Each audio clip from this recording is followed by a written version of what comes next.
George W. Yeah, it does. June till September, God till November.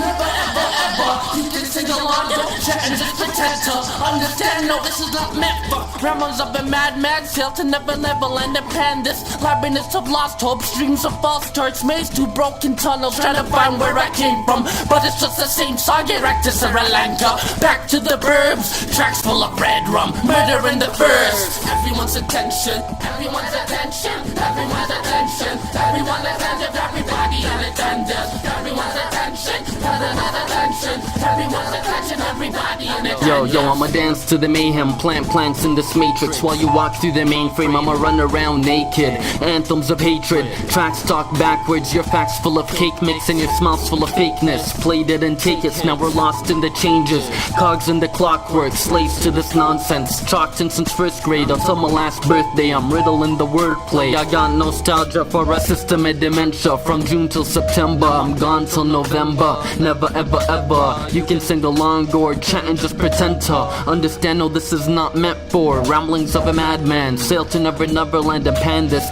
labyrinth of lost hopes, dreams and false starts, maze through broken tunnels trying to find where I came from. But it's just the same song all around the world. Iraq to Sri Lanka and back to the burbs, tracks full of red rum. Graph wise in 95, murder in the first.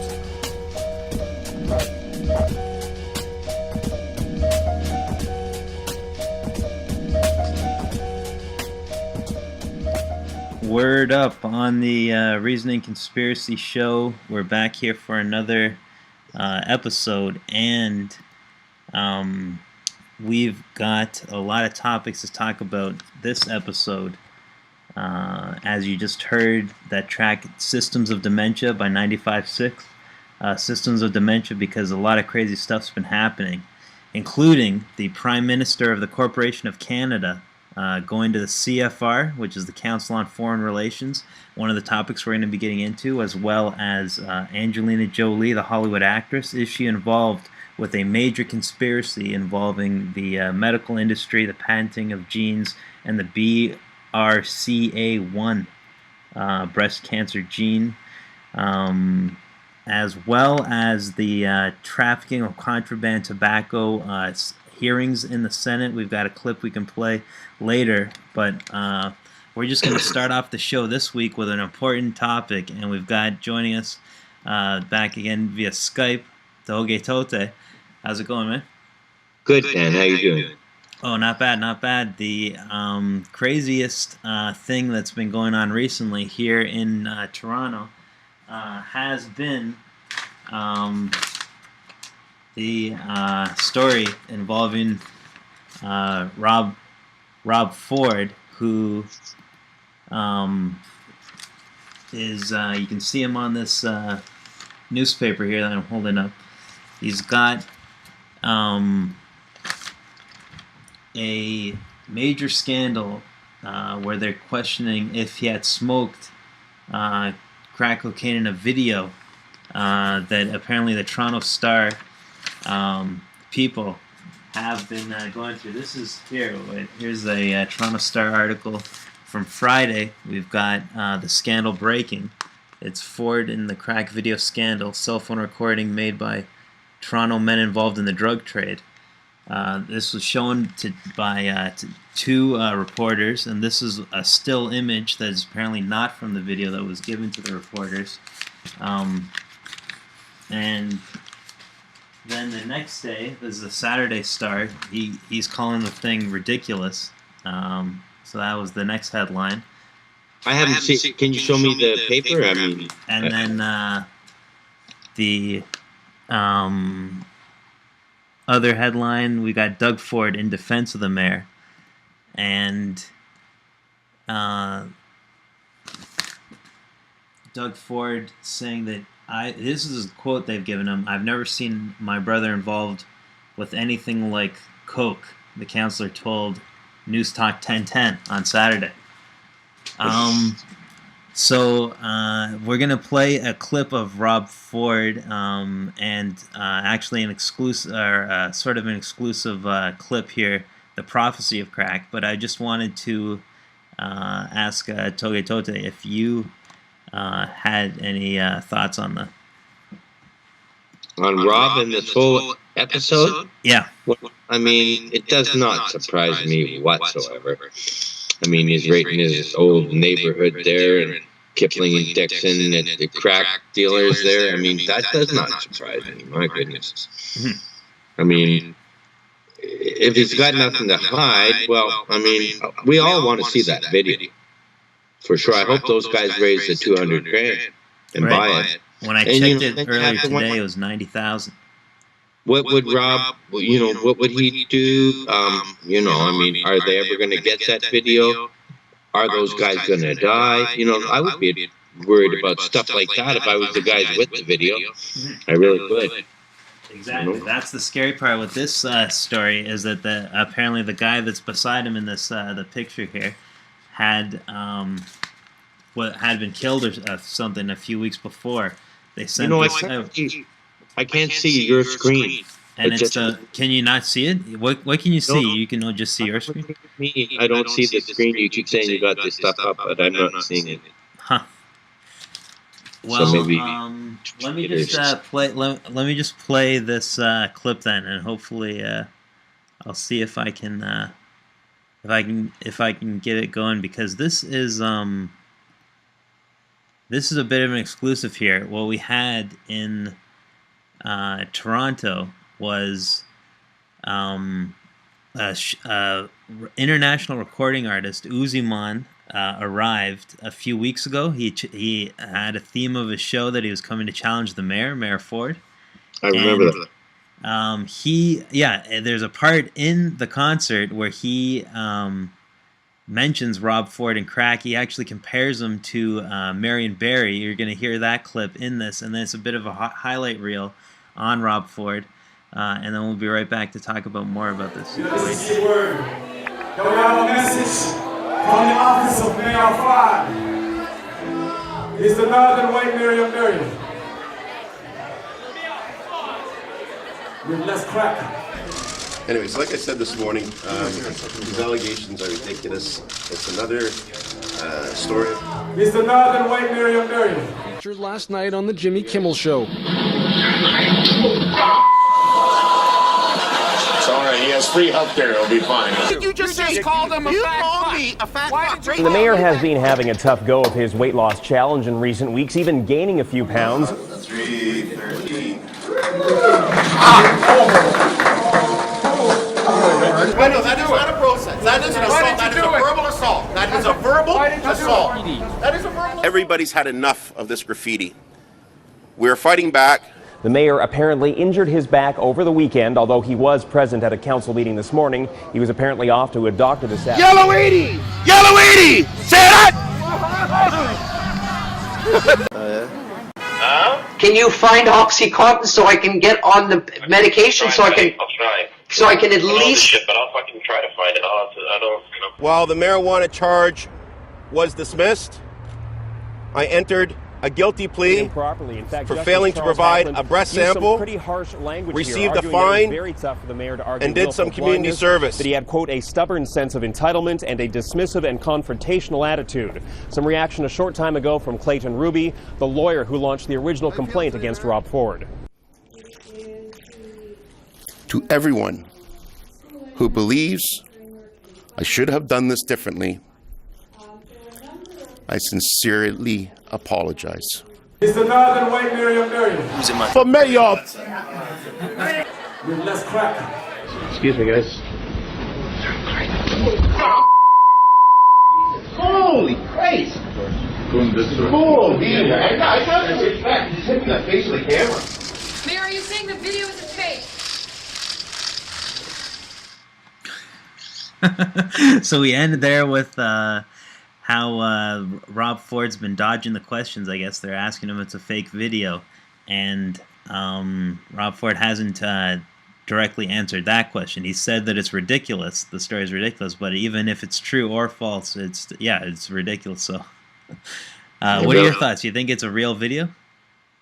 Well, by the sounds of it, those reporters watched it, and it seems real. I mean, obviously, just from his denial to even comment on it, just calling it ridiculous and blaming the star. But I've seen those reporters on CBC. They seen the video.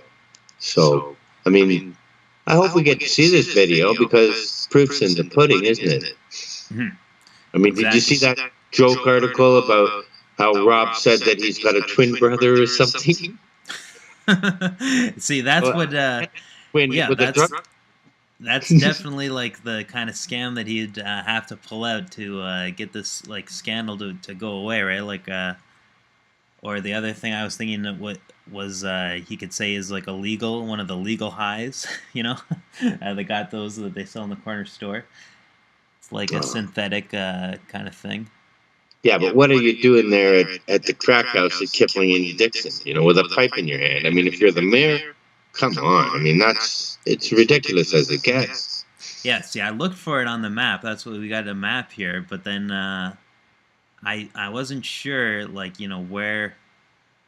where Kipling and Dixon is, just because but I think it's near the airport. It looks like it's near the airport. Where it was. It looked like, I'm just thinking, I know I grew up in that area too, so I know where the crack areas are. I mean, there's one at Martin Grove and Eglinton, there's Kipling and Dixon, Islington and Dixon. Anywhere where there's a project is usually a crack dealer, right?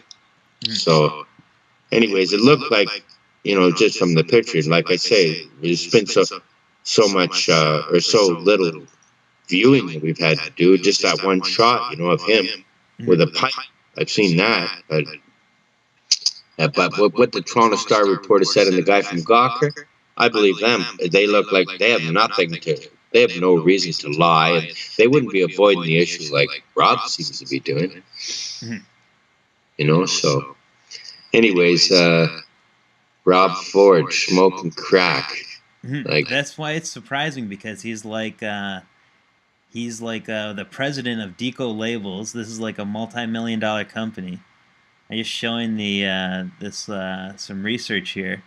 We've got it on the gold. It's on the gold top 100 printers in Canada gold list. 2011 had 30 million in annual sales of 2010. So then that's probably going up, because where is this? This I also found a quote here. Doug Ford from the News Talk 1010 show that he does with his brother. We've got a quote here. Deco Labels, we have sales offices across the country, sales offices in California in the wine industry. We have offices in Wisconsin, New Jersey, Ohio, Illinois, one of the main manufacturers, Texas, and down south in Florida. That's a lot of factories when you think of it. Yeah. Well, I remember where they started. I mean, it's still their main headquarters, and I was there as a kid when they first opened up. I know all about Deco. And I know Doug and I know Rob, and I worked for Deco as a salesman for 3 months. That's all. And so I know it intimately. Yeah, it says founded in 1962. Really? Intercontinental business. And then there was a transcript from where he was under trial, because remember there was one of Rob Ford's other controversies involved when he was when he was in trouble. He was on the stand with Clayton Ruby's like questioning him. He got in trouble for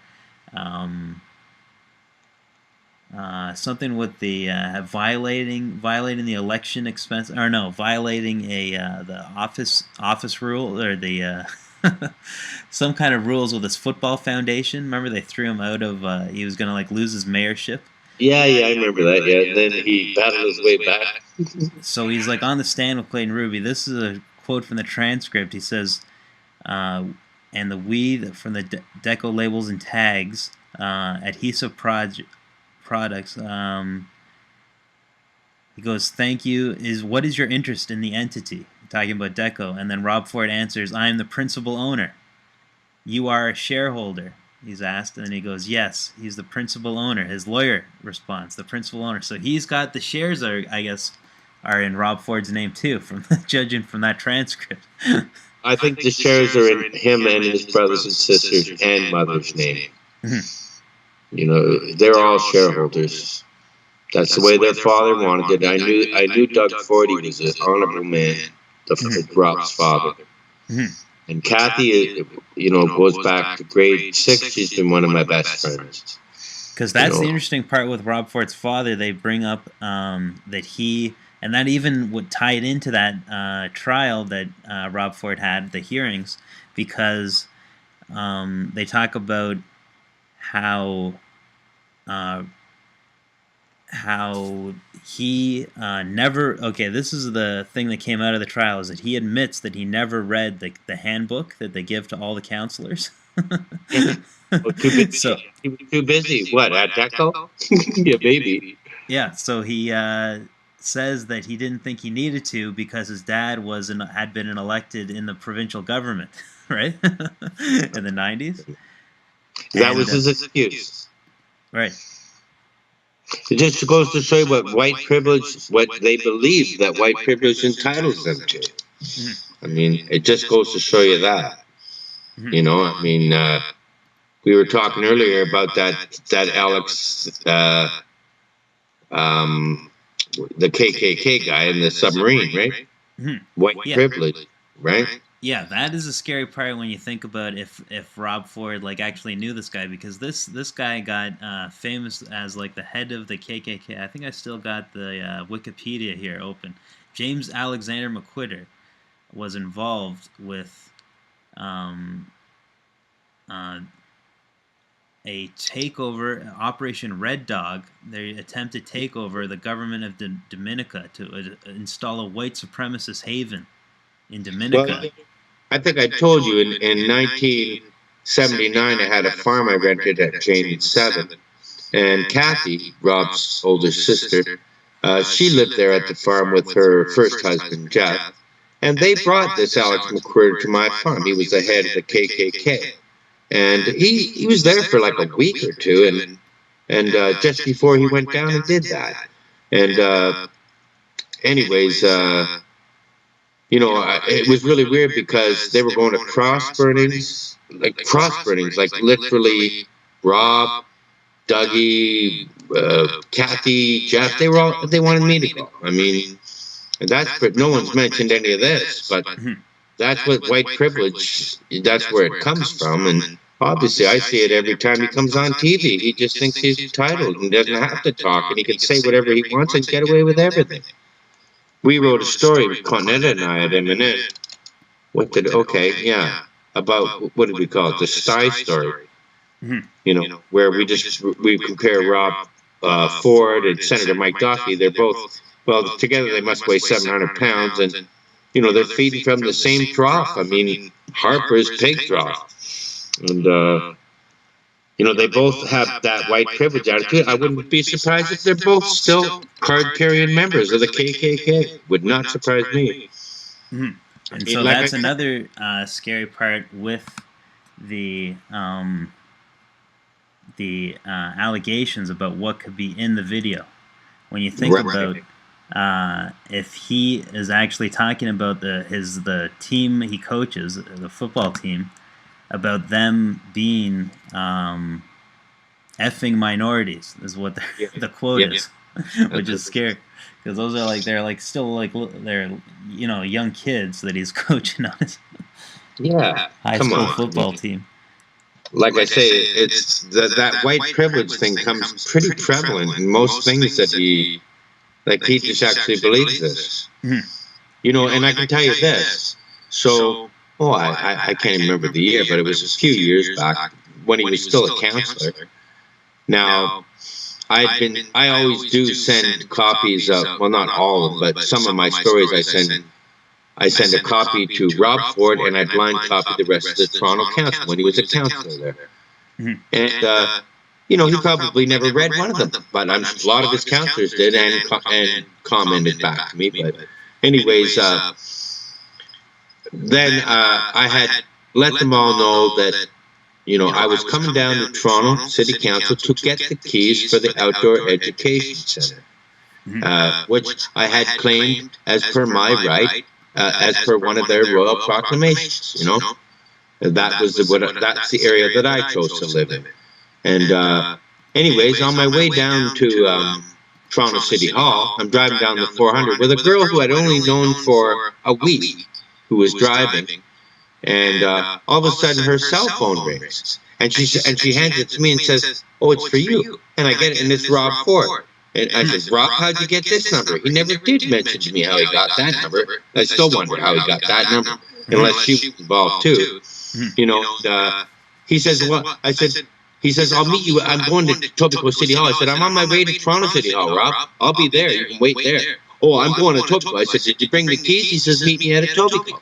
I said, "You got the keys?" He says, "Meet me at Etobicoke." So we go to Etobicoke City Hall instead of Toronto City Hall, where they were all expecting me. And the first thing he comes in, I said, "You got the keys?" He says, "No." I said, "No? Why did you tell me to come here?" He says, "Well, it's a real sensitive issue, Dougie, and I can't step on any toes." I said, "Really? Who told you to say that, Rob?" And he wouldn't say. I asked him again. And I said, "Whoever told you to say that, Rob, is probably who killed my brother Matt." And the look on his face, I mean, always, I like to see the looks on people's faces. It's a true way to gauge what they're thinking, right? But, you know, he wouldn't tell me, and he didn't bring the keys. All he did was divert me away from Toronto City Hall because, and I know now, later, you know, from subsequent things that happened, it was Jim Flaherty that did that, because he staked he wanted the same claim that I claimed.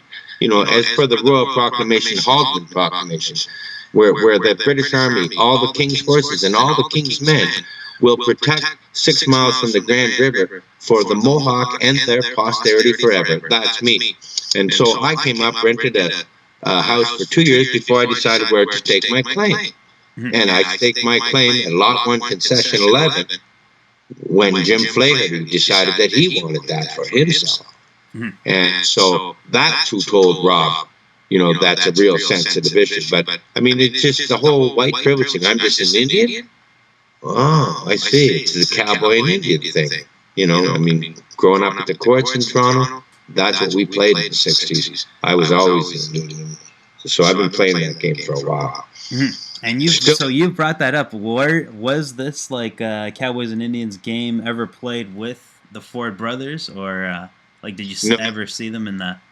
No, we played at the court. They were from the white privilege, right? So they never came down. Well, actually, Randy used to come to the courts.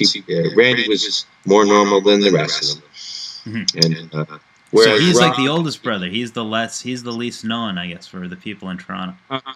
Yeah, well, Randy, is he's the guy that runs DECA. Without him, there would be no. You know, he's the one who runs it. He's Randy's solid. I mean, if it wasn't for him, that both Dougie and Rob would not have as much of a good life as they do. But Randy, I don't know. What were you saying? Well, I think this could be a good time to get into the next issue, just because when we're talking about Etobicoke, we can also talk about Harper here. And what's Harper doing at this Council on Foreign Relations? That's why we got a bit of a clip here to play just a bit of the highlights, because he's in conversation here with, you'll see one of the top U.S. bankers. I think he's a former Goldman Sachs guy, Bob Rubin, or Robert Rubin. Was from the Clinton White House, who's now, I guess, running the CFR. So basically, we're going to be able to see, what the CEO, what he's trying to sell, some of the latest issues highlighted here in this clip. I'm Bob Rubin, co-chairman of the council, and we welcome you here today. We are absolutely delighted to have with us our distinguished guest, the Prime Minister of Canada, Stephen Harper. Your government has looked at the issue of violence and murders against Indigenous women and has been supportive of a special parliamentary committee that's been set up, but so far hasn't been willing to take up the recommendation of a National Commission of Inquiry to address that very desperate problem with hundreds of women missing or dead.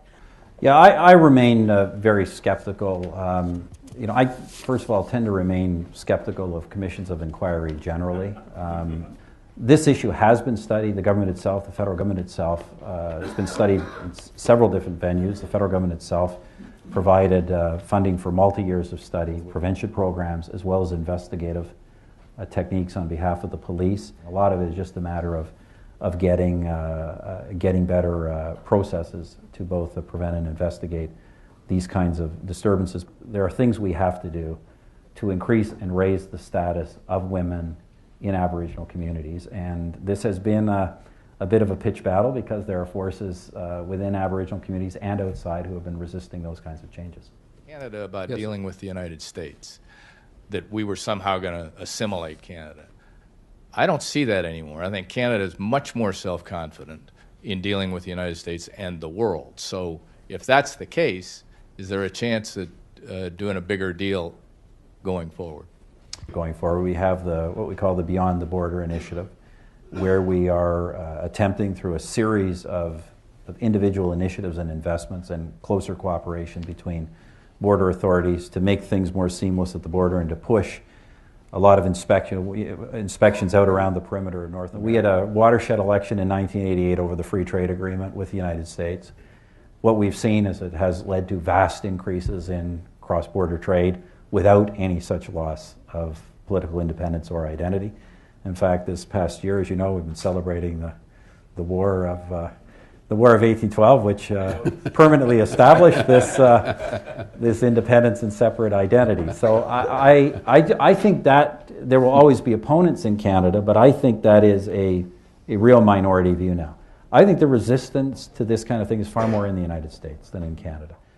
Some of it's post 9/11 security concerns, but I've never seen the United States in the past decade, the sensitivity here about sovereignty and the negative assessments I often read of NAFTA, completely counterfactual assessments of NAFTA, I think are the real barriers. To the best of my knowledge, Prime Minister, there's never been a serious study of NAFTA that has shown it not to have been positive.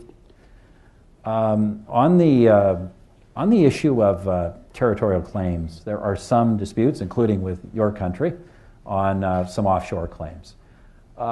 We have some with the United States on the Beaufort Sea. We obviously have ongoing dispute about the international status of the Northwest Passage. We have some dispute in the Lincoln Sea area with Denmark. I think these are things that can be resolved bilaterally.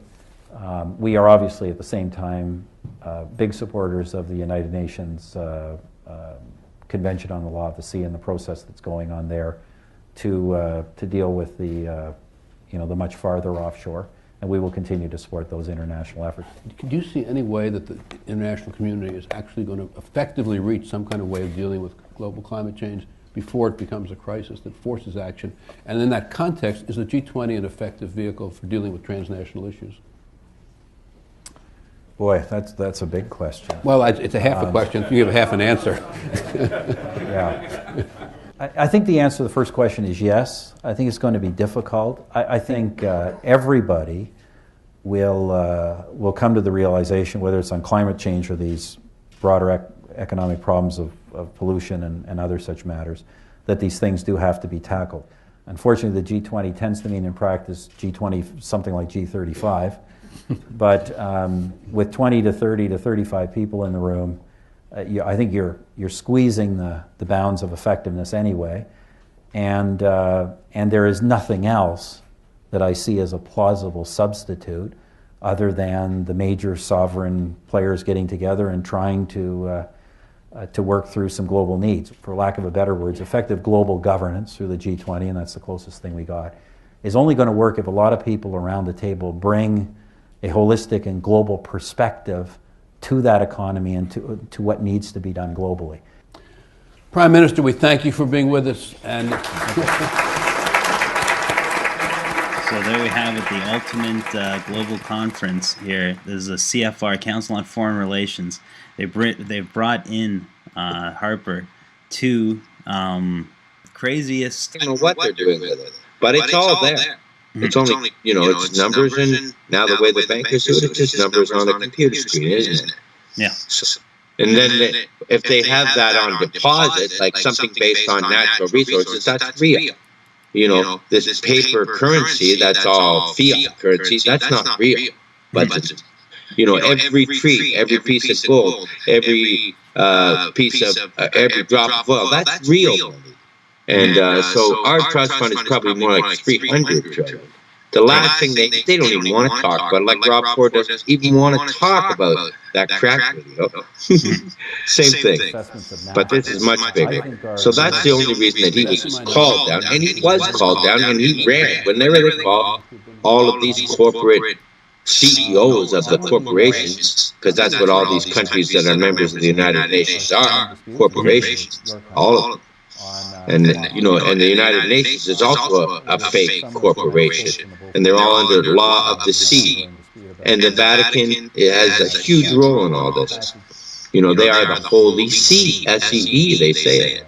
But that's another story again. But they're all, the empire of the city is the Vatican, the city of London, where the bankers own, and Washington, D.C. Also, the bankers own that too. So that's the empire of the city. So they all, it's really run out of the Vatican, isn't it? And then See, they can murder 60,000 Indian children, and no one even, never mind goes to jail, they don't even get charged. Oh, exactly. What? Because Indians? That's why I kept this clip in at the beginning, where he's asked, the first question actually of the whole event, he was asked about the missing and murdered Indigenous women, and then he goes on about how he doesn't believe in the in inquiries, and that I remain whatever, they've been funding the very skeptical. I first of all tend to remain like commissions of inquiries into government mistreatment, disappearance, and murder of thousands of Indigenous women and children, because the commissions might expose the government's criminality. Provided funding for multi-years of study, prevention programs. You want piecemeal programs leading to nothing. If something isn't broken, you just don't fix it. Canada is providing ever-growing dividends to the shareholders of the corporations, who are the same bankers that are that the CFR represents. That's the shareholders of the corporation of Canada. No one else. And Queen is only one of those shareholders. There's been documents. It's all out there, but for every deal, the Queen gets 2 points on everything, and the Vatican gets 3 points, and the World Bank gets 20. That's the way they much more self-confident of our money in dealing with so the whole world is running off of our trust fund. Through their chances doing a call them what they are going forward. Right. Right, and then of course they get into the subject of the NAFTA, where they're trying to make this huge North American Union. They talk about the G20 in that clip. The G20, you know what that's about. Exactly. That was a big scam, and then Harper's mentioning that on the economic front, because how they're working on basically like the one world bank, one world currency. They're using the economic crisis or whatever as the way that they're making this new world order, one world government. Definitely seems like. Absolutely. I mean, it's all false flags. Everything is a false flag. Every war was started with one. The first was the American Revolution. It didn't even happen. And like I say, I mean, they never got disassociated with England. They've been paying tax to England ever since. Yeah, that's the banking. That's the interesting part too, with where Harper brought up the celebrations, he called them, for the War of 1812. They're celebrating the War of 1812. War of 1812, another fake war. Which was the one, which was the topic we were talking about in the last episode. We did talk about that? Yeah, well, remember the one we recorded before when we were talking about the plaque and the 1813 American invasion. It's harder to believe that the Americans would invade when Harper's a big guest of the CFR. It's almost like he would just let them in, he's their good friend if they want to stop by. There's another topic though we wanted to get into here, this is a more serious topic here, because we're talking about does a corporation own our genes, the genetic code? And this is a BRCA1 genetic testing. We've got a story here. It's been an international story where Angelina Jolie had a mastectomy. It's called double mastectomy, where her breasts are removed, but it's a preemptive type of procedure because she hadn't been diagnosed with cancer. She had just been diagnosed with having a gene that you have a higher chance of having cancer. Also, the first things first, Angelina joined the CFR 3 years ago. She is a member of the Council on Foreign Relations, which really threw me for a loop, because after seeing Lara Croft, I used to say there's only a couple girls in Hollywood that I would kiss, and she was one of them, because she used to fight the Illuminati. But when she joined the CFR, she joined them. She is part of them now, and so she says she's getting, she didn't say she got, she's getting double mastectomy. She will get her tits cut off, but she'll pretend that she did, and a lot of other women will go out and maim themselves because she did. That's the way Hollywood, that's their job, right? Yeah. It's possible she could have done it because she had like piercings and tattoos, and like that's what they talk about in, or that's what Junior, one of the guys at the Toronto Truth Seekers, brings up, is how that's like the starting of the transhumanism. You know, it's like use your body as the art piece, and then basically then they're working on, you know, where it's like we're like implanted as cyborg people. You know, that's one of the scary futures. And then you can see that their whole depopulation thing. I mean, you know, you have, you know, old women in the Illuminati, if you will, the Illuminati families that are waiting for the great culling to start. They want to kill 80% of us because there's too many of us, and they're finding it would be a lot easier to control if they could kill 80% of us. This is real stuff. I mean, depopulation is one of the main things of the CFR. Right. You know, so now she's just getting involved with that, getting women to, should be getting women, and also for the corporate pharmacological industry, whatever complex, if you want to call it, you know, whereas, I mean, who was the ones who outlawed marijuana? It's them, you know. I mean, marijuana is the most powerful medicine plant that God gave us. It's good for 200 different things. It's bad for nothing, and that's why it's illegal. Because, you know, they would put all these pharmacological companies out of business, you know. I mean, you could smoke a joint for a headache, you could smoke it for glaucoma, you know, you know, there's so many uses for marijuana that would take, you know, the pharmacies out of the business. So that's the only reason that they have marijuana. Now, a lot of people are making it legal in the States and everything, but it should just be those are the kind of one of the most powerful medicines ever given to us by creation itself. And that's why it's illegal, no other reason. Exactly. And then, well, so there's also the power of the mind. That's another thing that you got to think about with this whole issue, because if, like, Angelina Jolie had it in her mindset that that she was going to get this form of cancer, you know, then it's like, you know, it's like if it's almost like as part of the mindset is that if she has to have her breast removed, then to not get it, then that's, you know, that's like it's you know, that's where I'm just thinking about the power of the mind aspect of it. Well, I think that someone like Angelina, she could come out and say that, and then, you know, really she won't do it, and because, you know, what, she's just going to get fake ones put on there, so that's what she would say. But she's probably just going to keep her tits. I'm sure. Pretend that she cut them off. I'm pretty sure they did say that she did it. That's why it's her brave choice, that she had been in for like a few months in the hospital, that Brad Pitt had been staying with her, and that's why she hasn't been seen, right? But then, really, who knows? Because, you know, the one thing I do know, I've seen her a lot, you know, is like she's like takes the trips to Africa and stuff, working with the orphans and refugees. I guess she's a good United Nations Goodwill Ambassador, as well as her CFR job. And 50 million set of tits on them. It's her, right? You know, like that's what made her famous. My goodness. I loved her when she was Lara Croft fighting the Illuminati. As soon as she joined the CFR, I almost puked. So we're talking about the daughter of John Voight. Yeah. And this as well. Right. And this also gets in the issue of Myriad Genetics, one of these big conglomerate corporations trying to patent this gene, or at least the testing of if you have the gene.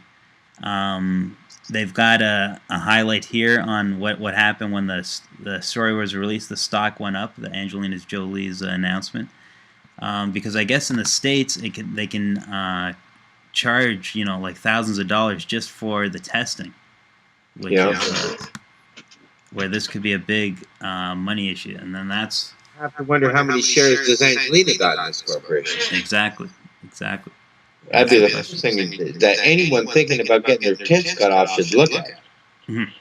Like any women out there listening to this, don't ever go and do this. Like, so Angelina did this? She didn't do it. She pretended she did. She's an actress. She's one of the best actresses. That was a good job of acting, what I see. She's not cut her tits off for nothing. I mean, that's what her bread and butter was, those babies. And so women will believe that she did and will go and do it themselves. Like, a lot of women are like that, Yeah. They follow their celebrities, and that's what our whole culture is, right? It's a celebrity culture here in this corporate mess that we're living in. Corporatism is what runs Canada, nothing else. The merge of corporations and state. Fascism is what Mussolini called it. Nazism is what Hitler called it. We're the Fourth Reich. We are. Welcome to Canada. And it's tough. When you have to look at you think, what? Yeah, that's what we are. I mean, welcome to Canada. That's where I wanted to get into the last clip that I wanted to play here.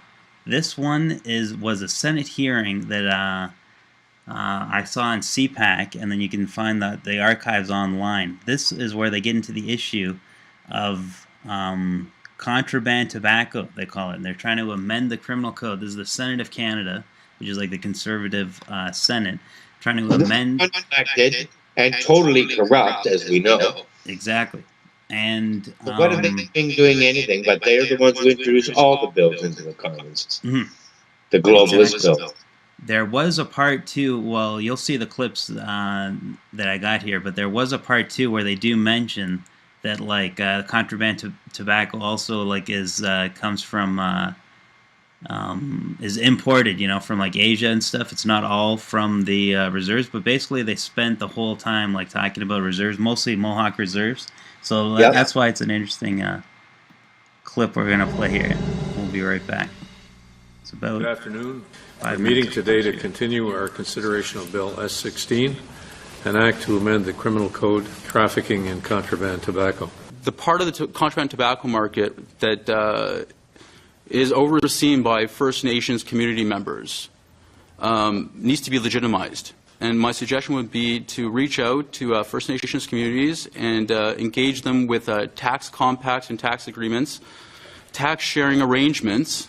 There's no reason for Indigenous nations, for First Nations, to collect the taxes for somebody else.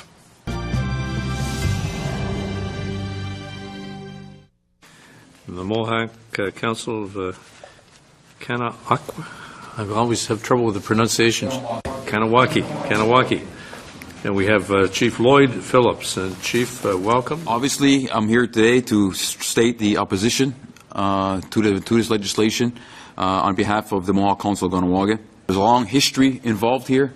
We're talking pre-Confederation. We're talking historical, pre-contact with European settlers, where there was a history of Mohawks and other Indigenous people of trade, north, south, east, west, and the whole area, including tobacco, including goods of many food sources and whatever the trade may be. But in this particular case, we're talking tobacco, so I'll refer to tobacco as one of the sources of that trade. But throughout the centuries, obviously, things have changed. More settlement from the Europeans, going back to the 15 and 1600s, and our world changed around us, and we had to adapt. From the earliest treaty of the Tuawampam set out that two paths of living in peaceful coexistence. and respecting each other's beliefs and respecting each other's laws. Obviously, we've seen that eroded over the years, but we still, in our minds, in our hearts, still believe that Tuor Wampum exists, and that it's just a matter of polishing that covenant chain to reinforce it. Now, we are active in the fur trade and actually active in helping the Europeans explore this country and open up the land for further settlement. And at one point, we were allies, and the Mohawks in particular, but other First Nations as well, were allies with the British in defending what is now Canada. And without that alliance, Canada, as we know it, may not exist today. These international and provincial boundaries that were established, which for the most part, we respect but don't recognize, because it is our homeland, and we never surrendered our homeland. So we feel that we have a right to move these commodities around. If I follow your reasoning, as you've explained it since the beginning, all cigarettes produced by your community are legally produced. There's no organized crime behind that trade. Is that correct? That's not what I said, and that's not what I meant. Again, I heard earlier, depends on how you define organized crime. One thing, I'm not going to deny, by no means, that there has been infiltration in certain areas, but we don't stand for that, and we think regulations and working together in partnership will further eliminate that. But I have to say, the vast majority, and I'm confident in saying this, the vast majority of people involved in the industry have no connection with organized crime in that sense of biker gangs and such. The tobacco industry kills people. I agree. Cigarettes kill. I smoked for 20 years. I quit 10 years ago, and because I felt the health impacts on it. Did I smoke because the cigarettes were cheaper? No. I didn't even smoke native brand cigarettes. I smoked the Morier. But that's a whole other story. If there was an arrangement and understanding whereby our community could get the benefits that Canada gets through taxation revenues from the cigarette industry, if our community can get a similar type of arrangement within our community, a homegrown type of approach, then we might as well benefit from that while we can. And then our community could reinvest into either programs and services or reinvest in other economic opportunities. I mean, we're working very diligently on wind energy with St. Cyprien and Naperville, south of our community. Now we're looking toward the Gaspésie as another area to invest in. There's many things we're looking at. We're looking at the waterways in front of the St. Lawrence River and the rapids, and how can we harness that energy. All tobacco kills, whether it's legal or illegal, but it all relates to taxation. And the way you put it to us today, there is a solution to the problem. What is the main obstacle? The obstacle is the lack of the recognition of the Mohawks as a government, and the jurisdiction that we have, and we're hoping to be recognized on a larger context. Anytime there was any inkling of discussions on tobacco over the years, again, it's come at strictly from a taxation point of view. Yes. How much tax is going to be charged? How much is Canada going to get? And how much is Mohawks going to get? And that's always been the discussion. I'm glad that we could arrange the schedule so that you could bring your council's I appreciate perspective to the committee's deliberation. Thank you. I appreciate your opportunity. Meeting adjourned. Yeah, so that craziest. The business plan is to assimilate and get rid of the Indian problem. Now, Duncan Campbell Scott, 1924, he implemented the Indian Advancement Act that now is what, it's basically the definition of genocide when you look at it. So, I mean, this guy here is one of our traitors. We will take care of our traitors soon. And so anything he says, he is working for the Senate. Like, we just seen what's going on with the Senate, how corrupt that whole, I mean, they're unelected. Mike Duffy, I mean, Patrick Brazel, another corporate engine sellout. Right. So anyway, the whole issue of tobacco. Can you hear me? Yeah. I was just saying a bunch of the prominent senators have just had to resign. So that's what you're talking about, with the... About Senate, number one. Why is the Senate committee talking about anything? Because they're just trying to push the corporate business plan. And they're working with their band counselors who are the same thing, pushing the corporate business plan. Now, tobacco itself is one of the 4 sacred medicines on the medicine wheel. And there is none, all those toxins that you see printed on the package, none of them occur naturally in tobacco. They're adding every one of them. They're mainly in the paper and the filter, those poisons that cause cancer. Tobacco itself it's the only source of niacinamide, niacin. That's where it comes from, tobacco. Tobacco is one of the most powerful medicines ever put here by the Creator. You know, in our creation story, when the Sky Woman was fallen from the sky world to come to this world, she was tricked. She was pushed off and tricked. So she grabbed, as she was falling, she grabbed on, all she could grab was a tobacco plant. As our creation story goes, when she came here and fell, the geese, that's how they formed their beak. They caught her and brought her down and set her on the turtle's back. All she had was a tobacco plant. It's our most sacred medicine. Tobacco is, you know, the most powerful sacred medicine out there. Now, when they're adding, so what they did is just, you know, Philip Morris owns the worldwide right on slow-burning papers. Every one of those toxins that you see listed on the package, they're all in the slow-burning paper and filters that are in there. That's where they come from. All these poison, that's what kills, not the tobacco. Yes, it's very addictive, and people smoke a lot, but, you know, I know people who smoke cigarettes every day of their life. They're 90. They've never even been sick. You know, that's not what causes the cancer. It's all the chemicals that are added to the slow-burning paper process, which Philip Morris owns the worldwide patent on. So that's what causes the cancer, is what they're putting into the paper and the filters. And then the whole issue of taxation. Well, we would love it if we would get our cut on our tobacco. We've given all our medicine, all our foods to the settlers because, like in the two-row, well, he mentioned the two-row of 1701, you know, that's when we said to the world, come and share it with us and learn about the great peace, Guyana Gold. That's the reason that we have allowed all the people from the world to come here and live with us. There was no war. Nobody defeated us in any war. France tried for 92 years and then sued for peace. That's what came from that was the two-row wampum, you know, and that's the only legal treaty that we have. He did mention that corporate engine, so you know, that was one good thing he did. But he did mention about, you know, the power of tobacco, and it just only everything's monetized in the corporation. As a business, yeah, exactly. So I mean, and tax collecting, I never want to collect tax for the Canadian government. My goodness, I mean, when here in Ontario, when they implemented that GST law, I guess it was what 2000, 2001, it came into play. Now, I've been self-employed my whole life, and then, you know, which means I do my taxes at the end of the year. Right, that's when I do it. And so then all of a sudden, I remember 2001, Dalton McGuinty, he put that GST thing through in 2000, and it was going to be implemented in 2001. So I sent out my first invoice to one of my top clients. I phoned him up to get my check because that's the way I worked as a headhunter, you know. The day my guy starts, you pay me everything you owe me. You don't pay me anything until then.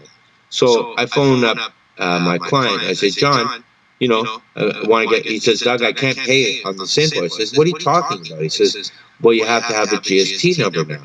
I said, what are you talking about, John? He says, I can't accept invoices anymore without GST. So then I had to go get a GST number and sent a new invoice. And to get a GST number, people think they got to open a corporation. Well, you already are a corporation. Your name, with all capital letters on your birth certificate, makes you a corporation. So I just went there and I said, just give me the corporate, in my corporate name, Douglas Fisher, which is my corporate name. So I got my GST number then. And so that was the end of self-employed in Canada, because now all the self-employed people are collecting taxes for the government.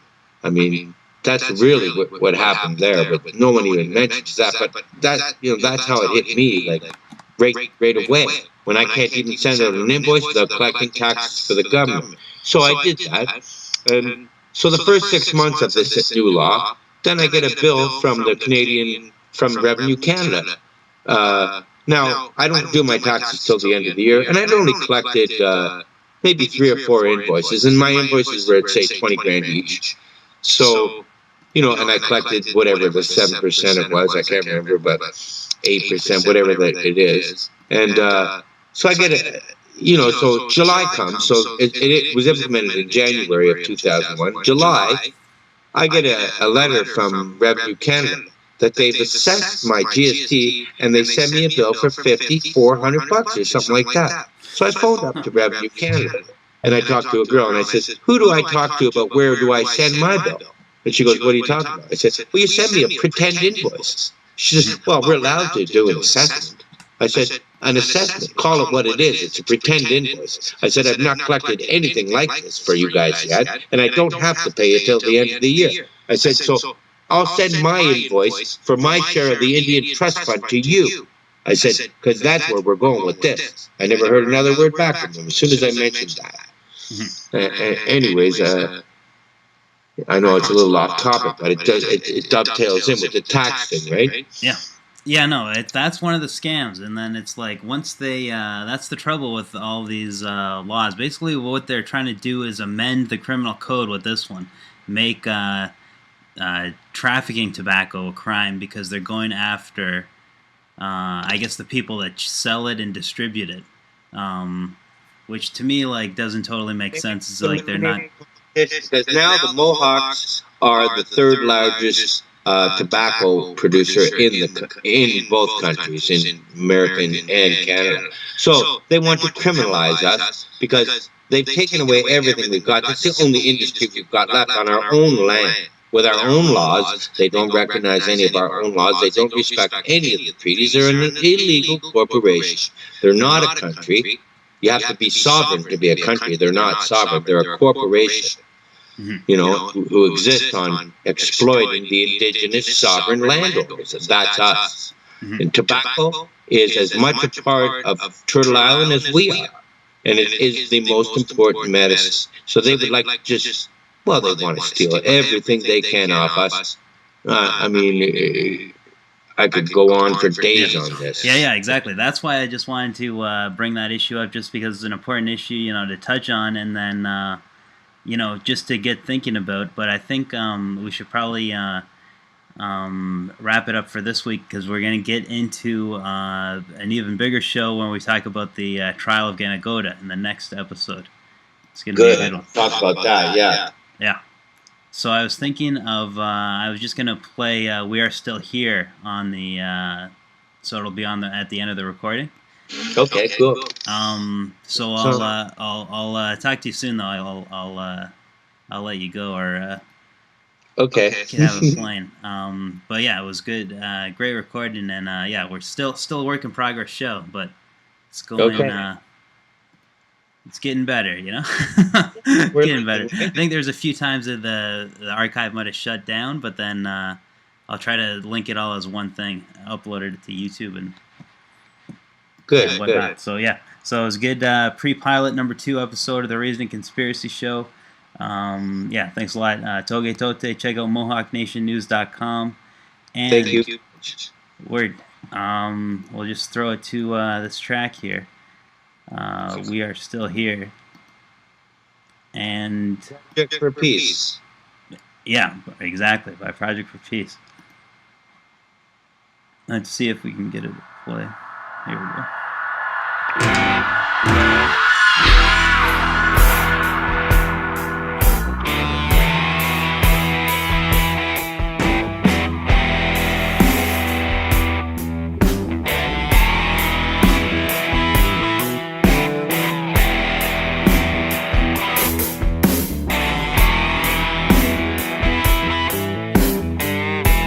Speaking now, proud and brave,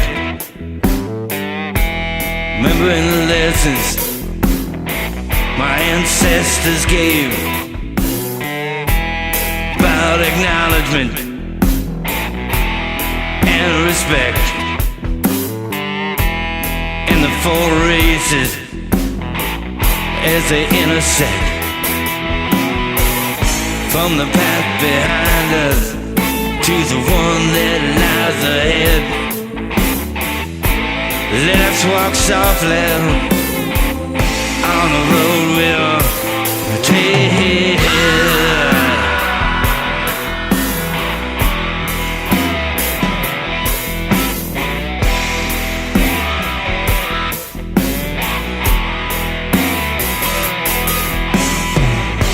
And hold our heads high as we move along,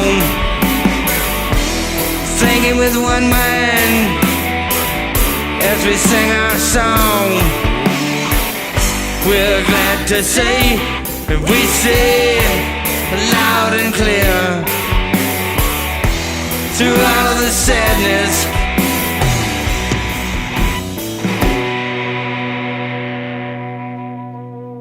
We are still here.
Missionize, Christianize, socialize, minimize.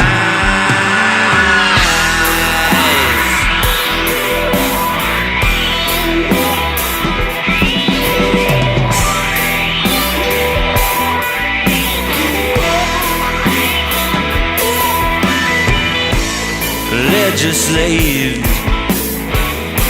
assimilate, economize, genocide.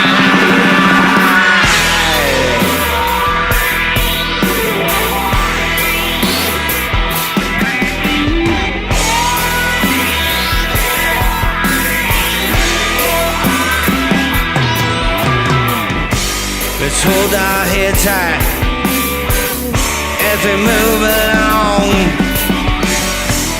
thinking with one mind as we sing our song. We're glad to say, and we say loud and clear through all the sadness.